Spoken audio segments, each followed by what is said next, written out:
Hey everyone, welcome back to F1 Blogs, your home for all things Formula One on YouTube. Today, we're firing up the deep dive, where we take those burning F1 questions and really get into the nitty-gritty. Absolutely. You've been sending in some awesome stuff about Max Verstappen and whether he's on track to be the Joy AT. Yeah, the greatest of all time. The greatest of all time. It's the question on everyone's mind right now. We even found this article in Spanish. Oh, wow. El GOAT de la F1 puede superar Verstappen a Schumacher y Hamilton. I like it. Which basically asks, can Max really take the crown from legends like Schumacher and Hamilton? That's what we're here to unpack. I think. It's a fascinating discussion. Yeah. And, you know, he's already achieved so much. He has 4 world championships. 4 world championships already. Yeah, putting him right up there with Prost and Vettel. It's crazy. And he's not even 30 yet. He's, what, 26, 27? Something like that? 26, I think, yeah. 26. Okay, so he's achieved a ton. But the article points out the giants he's still chasing. Fangio with 5 titles. And then, of course, Schumacher and Hamilton tied at a mind-blowing 7 each. It's a big hurdle to get over. It's unbelievable, isn't it? Yeah. Verstappen said he wants to hit 10 championships, which is just wild ambition. Well, I mean, I love the ambition. Oh, it's incredible. But he's also hinted he doesn't see himself racing for another decade. Right. So does he even have time to pull it off? I mean, that's the million-dollar question, isn't it? Yeah. If we look purely at race wins, he's at 62 right now. 62. Which is impressive, but still a long way from Schumacher's 91 and Hamilton's 105. Yeah, those are big numbers. But here's where it gets interesting. Okay. The F1 calendar is way longer now, with 24 races compared to the 15 or 16 they had back in the day. Yeah, you're right. It's much longer. So more races equals more chances to win. More chances. So those older records might not be telling the whole story. It's true. It's like comparing apples and oranges a bit. Yeah, exactly. But to rack up those wins, you need a top-tier car. Right. Right now, Verstappen's got that Red Bull beast. Yeah, the Red Bull's been so dominant. He's signed with them until 2028. Until 2028, that's right. But hold on a second. Yeah. The only team to hold on to that Constructors' Championship for 8 years straight was Mercedes, from 2014 to 2021. I was going to say, when was that, 2014? That's 2021? 2021, yeah. Historically, staying on top that long is a huge challenge. It really is, yeah. It shows how difficult it is to maintain that level of dominance for such a long time. For so long. Red Bull has been incredible the last couple of seasons, but can they keep it up for another 4 years? Can they do it? Statistically. It's unlikely. It feels unlikely, doesn't it? It does. Which makes Verstappen's talent even more crucial. Well, that's it.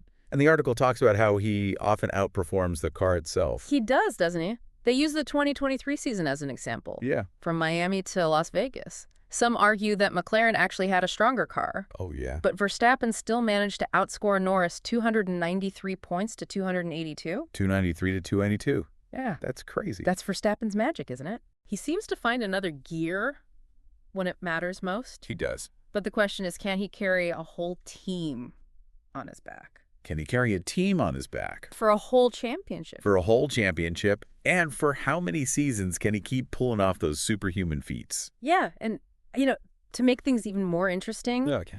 the F1 landscape is constantly shifting. Always shifting. Always shifting, yeah. And going into next season, the article mentions that Red Bull isn't the clear favorite anymore. Yeah. Woking Ferrari. Mercedes are all right there. Carl waiting. Ready to pounce. Yeah. What we're seeing is performance convergence.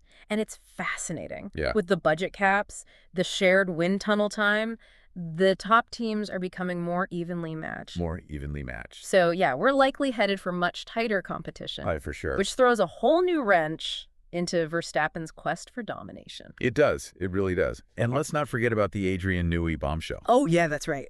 He's leaving Red Bull, which raises big questions about their ability to stay ahead in that development race. Yeah. I mean, he's a legend, isn't he? He's a legend. And his designs have been key to Red Bull's success. They have, for sure. So it leaves a huge hole to fill. I mean, he's been the mastermind behind Red Bull's innovative cars.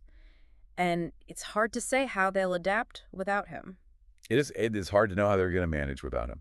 But it's not the only shakeup on the horizon, is it? No, it's not. We've got the massive 2026 regulation changes coming up. The 2026 regulation changes, they're huge. Huge. We're talking about completely new cars. Completely new cars. More powerful electric motors. Right. And even something called attack and defense modes. Right. Imagine being able to boost your car's performance for a short burst. Like a Mario Kart. Like a Mario Kart. Yeah, power up. It's going to be a whole new ballgame. A whole new ballgame. Yeah, the 2026 regulations are a complete wild card. They introduce so much uncertainty that it's impossible to predict how the team standings will change. It is impossible to predict. Ferrari's looking strong, and then there's Aston Martin with Newey joining them. Oh, yeah, I forgot about that. They could become a real force to be reckoned with. They could. It's exciting and terrifying all at the same time. It is. It's like a total reset button for F1. Yeah, it is.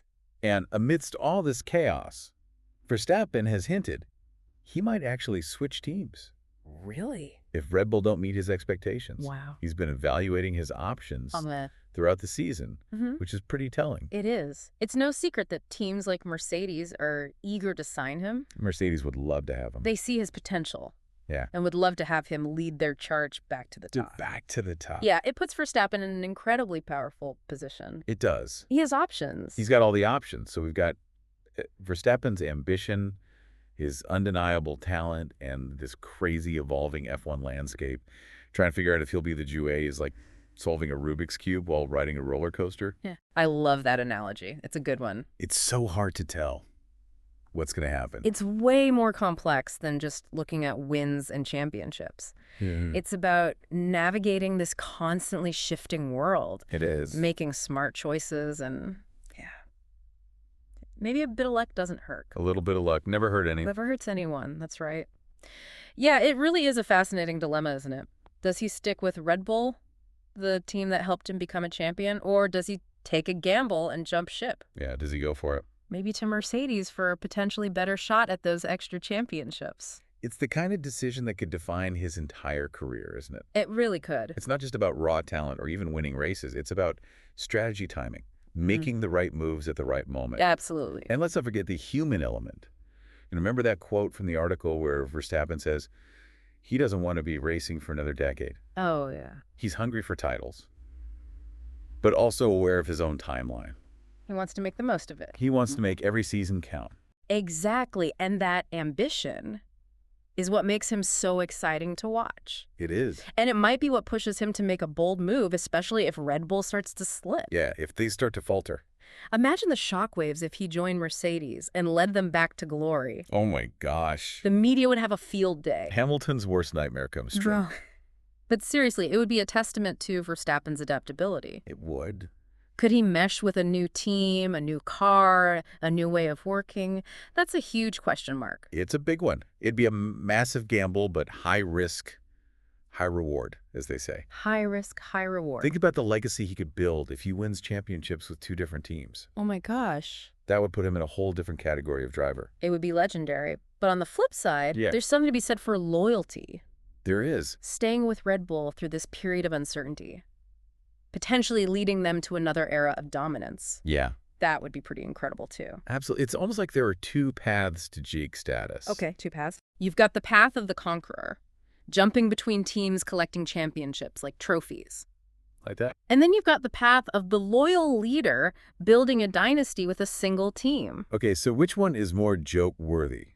I don't know. Which one's better? It's a question that sparked endless debates about sporting greats in all kinds of disciplines. For sure. What truly makes a legend, is it pure talent, an unyielding will to win, or maybe a perfect blend of both? And that's what makes this whole discussion so captivating. It is. It's not just about crunching numbers and comparing stats. It's about the human side of the sport, the drive, the ambition, the choices that shape a driver's career. It's the stories behind the statistics. Exactly. And in Verstappen's case, that story is still being written. It is. We're witnessing. Yeah. A pivotal moment in his journey. Yeah. A moment that could determine his legacy for years to come. For sure. Will he stay or will he go? And how will that decision impact his quest for the J8 title? That's a big one. These are questions that will keep us all on the edge of our seats. It feels like anything could happen. But before we get too carried away speculating about the future, let's bring it back to the present. Okay. We've talked about Verstappen's ambition, his potential moves, but what about the man behind the wheel? Right. What makes him such a formidable driver? Now we're getting to the heart of it. Verstappen's driving style is something that sets him apart. Okay. He's known for his aggressive, sometimes even ruthless approach. He is aggressive, isn't he? He's not afraid to push the limits, to make daring overtakes, to fight for every inch of the track. He's got that win-at-all-costs mentality. He does, but some critics argue that his aggressive style sometimes leads to mistakes. Oh, yeah, for sure. Especially under pressure. Under pressure. So how might that play out in a tighter championship battle where consistency is key? That's a good point. Verstappen's had his fair share of incidents and collisions throughout his career. He has had some crashes, hasn't he? He has. But you could also argue that his relentless pursuit of victory is what makes him such a fierce competitor. It's a double-edged sword for sure. It is. And the 2026 regulations could really throw a wrench into the mix. Oh, yeah. We talked about the attack and defense modes, but just to clarify for anyone who's not familiar, these are like short bursts of extra power that drivers can use to attack or defend their position. Kind of like a video game power-up. Yeah.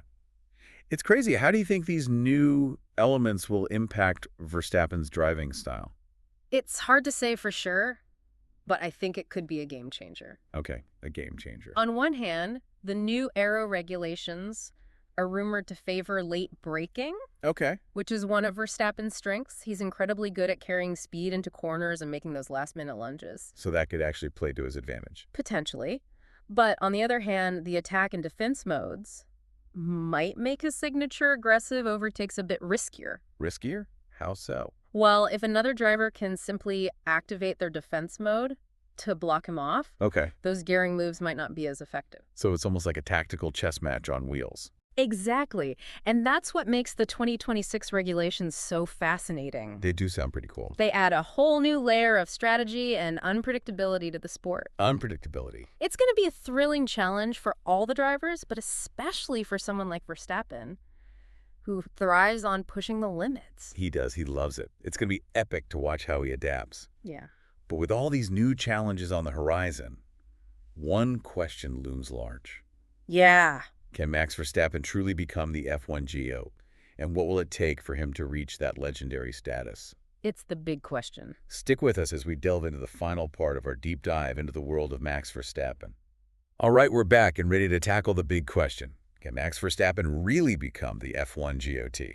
It's the question on everyone's lips, isn't it? We've explored his ambition, his potential team moves, even his aggressive driving style, but what's the final verdict? Well, if you ask me, the Juke title is more than just a numbers game. It's about impact. It's about pushing the boundaries of the sport. It's about leaving a lasting legacy. And Verstappen's definitely got the potential to do all of that. He's already achieved so much in such a short time. But the article we've been discussing makes a point that really resonated with me. Okay. It's not just about individual skill. It's about being part of the dominant team at the right time. Right. Think about Schumacher with Ferrari or Hamilton with Mercedes. They had incredible talent, but they also had the machinery and the team support to reach those incredible heights. That's a crucial point. You need that perfect storm of talent, a top-performing car, and a team that's firing on all cylinders. And right now, with all the changes happening in F1, it's almost impossible to predict if Red Bull can remain that dominant force. Especially with Newey leaving and those 2026 regulations shaking things up. It's like the whole playing field is about to be flipped upside down. So if I'm Verstappen, I'm looking at those other teams, Mercedes in particular, and thinking, could this be my ticket to even more championships? And that's the million-dollar question, isn't it? Does he stay loyal to Red Bull, hoping they can weather the storm? Or does he make a calculated gamble and join a team like Mercedes, who are hungry to reclaim their spot at the top? It's a tough one. It's a decision that will define his legacy. It really will. Imagine the storylines. Oh, yeah. Verstappen, the young prodigy who dethroned Hamilton, now joining forces with the very team he conquered. The poetry, the drama, the memes would be epic. The F1 world would explode. Yeah. But beyond the headlines, it would be a fascinating test of Verstappen's adaptability and his ability to build a winning team around him. Could he replicate his success in a completely different environment? It's a question only time can answer. Yeah. But here's what I find really interesting. Whether he stays with Red Bull or makes a move, Verstappen's destiny is in his own hands. That's right. He has the talent, the drive, and now the power to choose his own path. He's in the driver's seat. Yeah. Both literally and figuratively. Literally and figuratively. And that's what makes this era of F1 so captivating. We're not just watching races, we're witnessing history unfold. We're seeing a young driver on the cusp of greatness, making decisions that will shape the future of the sport. And as fans, we get to be along for the ride. So to answer the original question, can Max Verstappen become the F1 GOAT? It's too early to say for sure. But one thing is certain, he's got all the ingredients to make it happen. The talent, the ambition, and the opportunity. Now it's up to him to write the rest of the story. This has been an awesome deep dive into the world of Max Verstappen. It has. Big thanks to you for sending in your questions and getting this conversation started. It's been a pleasure. And remember, if you're as obsessed with F1 as we are, hit that subscribe button and join the F1 Blogs community here on YouTube for more epic deep dives analysis and all things Formula One. We'll catch you on the next one.